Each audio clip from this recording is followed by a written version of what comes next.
ओम श्री गणेशाय नमः।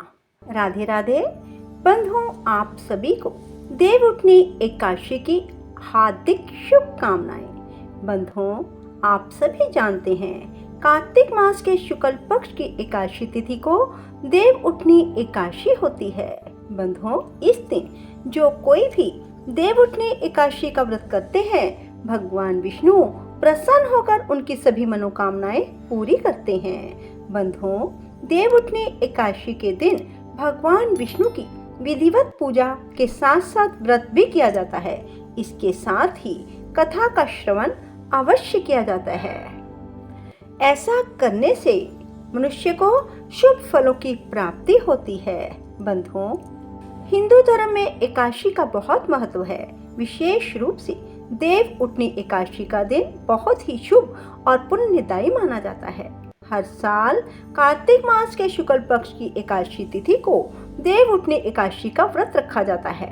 कहा जाता है इस दिन भगवान श्री हरि विष्णु 4 महीनों की योग निद्रा से जागते हैं और सृष्टि संचालन का कार्य पुनः आरंभ करते हैं। इसके साथ ही चतुर्मास का समापन होता है और मांगलिक कार्य आरंभ हो जाते हैं। देवउठनी एकादशी के दिन भगवान विष्णु को जगाने के साथ व्रत रखने का विधान है।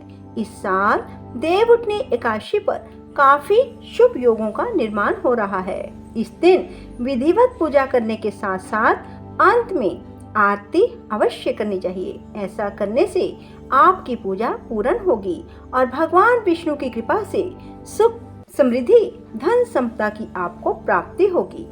देवउठनी एकादशी की संपूर्ण व्रत कथा। बोलो विष्णु भगवान की जय, लक्ष्मी माता की जय, श्री शिवाय नमस्तुभ्यम।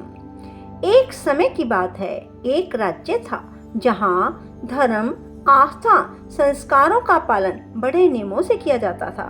राज्य के लोग अत्यंत धार्मिक और श्रद्धावान थे। वे महीने में 2 बार आने वाली एकादशी का व्रत सच्चे मन से करते थे। उस दिन पूरे राज्य में कोई भी अन्न का दाना तक नहीं खाता था। चाहे वह मनुष्य हो या पशु पक्षी, सभी उपवास एवं संयम का पालन करते थे। इसी राज्य में एक बार दूसरे नगर से एक व्यक्ति नौकरी की तलाश में आया। वह राजा के दरबार में पहुंचा और विनम्रता से बोला, महाराज, कृपया मुझे इस राज्य में नौकरी दी जाए। राजा ने उनके भाव और जरूरत को समझते हुए कहा, नौकरी तो मिल जाएगी, किंतु हमारे राज्य में रहने के लिए एक नियम है। हर माह में 2 एकादशी व्रत होते हैं। इन तिथियों पर पूरे राज्य में किसी को भी अन्न नहीं मिलता। सभी व्रत रखते हैं और फलाहार करते हैं। यदि तुम यह नियम स्वीकार करते हो तभी यहाँ रह सकते हो और तुम्हें नौकरी मिल सकती है। व्यक्ति ने बिना विचार किए कहा, महाराज, मैं आपकी शर्त स्वीकार करता हूँ। वह बहुत प्रसन्न था कि उसे रोजगार मिल गया। कुछ समय बाद एकादशी का दिन आया। राज्य में उपवास का वातावरण था। उस व्यक्ति को भी अन्न नहीं दिया गया, केवल फलाहार के लिए फल प्रदान किए गए। लेकिन व्यक्ति को फलाहार से कोई तृप्ति न हुई। भूख बढ़ने लगी, बेचैन हो उठा। वह सीधे राजा के पास पहुंचा और बोला, महाराज, फल खाकर पेट नहीं भरा, कृपया मुझे अन्न दें, वरना भूख से मेरे प्राण चले जाएंगे। राजा ने उसे पुनः नियम समझाया, परंतु वह व्यक्ति लगातार खाना मांगता रहा।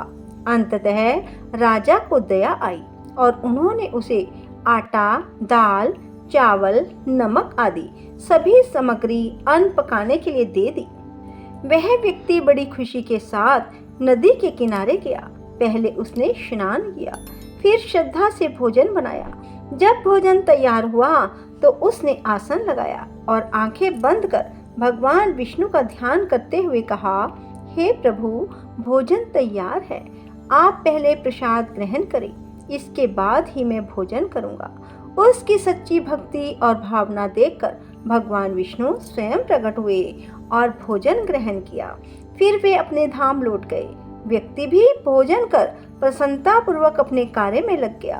अगली एकादशी के समय वह फिर राजा के पास पहुंचा और बोला, महाराज, इस बार मुझे पिछली बार से दुगना अनाज दें।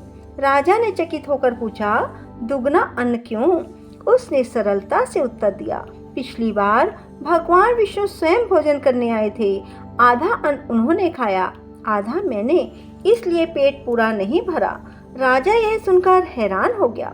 उसने मन ही मन सोचा, मैं तो वर्षों से एकादशी का व्रत करता हूँ, भगवान की पूजा करता हूँ, फिर भी आज तक दर्शन नहीं हुए, और यह व्यक्ति कहता है भगवान उसके बुलाने पर भोजन करने आ गए। राजा ने सत्य जानने का निश्चय किया। अगली एकादशी को वह छिपकर नदी किनारे पहुंच गया। व्यक्ति फिर आया, स्नान किया, भोजन तैयार किया। उसने पूर्व की तरह हाथ जोड़कर भगवान को बुलाया, परंतु उस दिन भगवान प्रकट नहीं हुए। उसने बार बार प्रार्थना की, पर कोई चिन्ह नहीं दिखा। आखिर उसने भगवान से व्याकुल होकर कहा, यदि आप नहीं आए तो मैं अपने प्राण त्याग दूंगा। और वह नदी में कूदने को ही था कि उसी क्षण भगवान विष्णु साक्षात प्रकट हुए और उसे रोक लिया। भगवान ने कहा, बस, तुम्हारी सच्ची भक्ति ने मुझे बांध लिया है। फिर उन्होंने उसके साथ भोजन किया और भोजन के बाद उसे अपने विमान पर बिठाकर बैकुंठ धाम ले गए। यह दिव्य दृश्य देखकर राजा की आंखें खुल गई। उसे समझ आ गया कि व्रत का मूल्य केवल बाहरी आडंबर में नहीं, बल्कि शुद्ध मन, सच्ची भावना और निष्कपट भक्ति में है। केवल औपचारिकता से व्रत करने वाले को फल नहीं मिलता, बल्कि वह फल उसे मिलता है जो तन मन धन से पूर्ण प्रेम और समर्पण के साथ भगवान को पुकारता है। उस दिन से राजा ने व्रत और पूजा केवल रीति रिवाज के रूप में नहीं, बल्कि सच्चे हृदय और श्रद्धा से करना आरंभ कर दिया। अंततः उसके जीवन पर भी भगवान विष्णु की कृपा हुई और उसे मोक्ष की प्राप्ति हुई। बोलो विष्णु भगवान की जय, लक्ष्मी माता की जय। बंधुओं, यदि आपको हमारी ये वीडियो पसंद आए तो इसे लाइक करने के साथ साथ शेयर करें और कमेंट बॉक्स में राधे राधे लिखना ना भूलें। श्रीमन नारायण नारायण हरि हरि, श्रीमन नारायण नारायण हरि हरि, बद्री नारायण नारायण हरि हरि, बद्री नारायण नारायण हरि हरि, श्रीमन नारायण नारायण हरि हरि, श्रीमन नारायण नारायण हरि हरि, बद्री नारायण नारायण हरि हरि, बद्री नारायण नारायण हरि हरि, श्रीमन नारायण नारायण हरि हरि, श्रीमन नारायण नारायण हरि हरि, बद्री नारायण नारायण हरि हरि, बद्री नारायण नारायण हरि हरि।